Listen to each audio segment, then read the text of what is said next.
আমি কখনো কোনোভাবেই সরকারি কোনো বেনিফিট নিব না।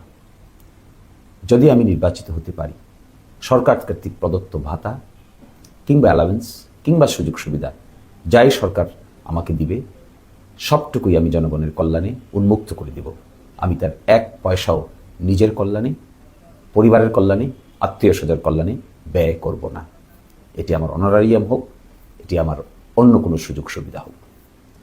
দ্বিতীয় কথা হলো, আমি কোনোদিন কোনো ট্যাক্স ফ্রি গাড়ি ব্যবহার করব না।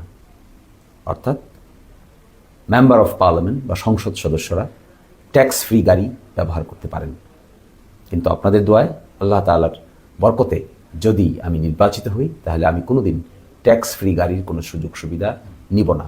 কেউ আমাকে বলতে পারবেন না যে আমি ট্যাক্স ফ্রি গাড়ি ব্যবহার করছি। তৃতীয় কথা হলো, আমি কখনো কোনোদিন নিজের স্বার্থে প্রশাসনকে ব্যবহার করতে চাইব না, করব না।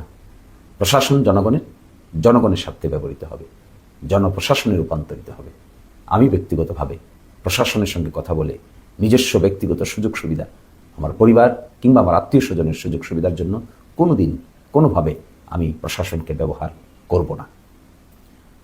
আরেকটি কথা বলছি, প্রটোকল। আমাদের দেশে নির্বাচিত ব্যক্তিবর্গরা প্রটোকল ব্যবহার করতে খুবই আগ্রহী হন। ভিআইপি লাউঞ্জ ব্যবহার করতে চান, একটু সুযোগ সুবিধা নিতে চান, একটু প্রায়োরিটি নিতে চান। কিন্তু আমি আপনাদেরকে কথা দিচ্ছি, আমি নির্বাচিত হলে আমি কোনো প্রটোকল কোনো দিনই ব্যবহার করব না। আমি কোনো প্রটোকল পছন্দ করি না, আমি এখনও পছন্দ করি না, আমি ভবিষ্যতেও পছন্দ করতে চাইব না। আমি মনে করি আমরা যারা জনগণের জন্য কাজ করার নিয়ত করি, জনগণই আমাদের সর্বোচ্চ প্রটোকল। এর বাইরে নির্ধারিত প্রটোকলের মধ্যে গিয়ে নিজেকে অন্যভাবে আলাদা করে নতুন সুযোগ সুবিধা নেওয়ার কোনো অর্থ হয় না। আমি আপনাদেরকে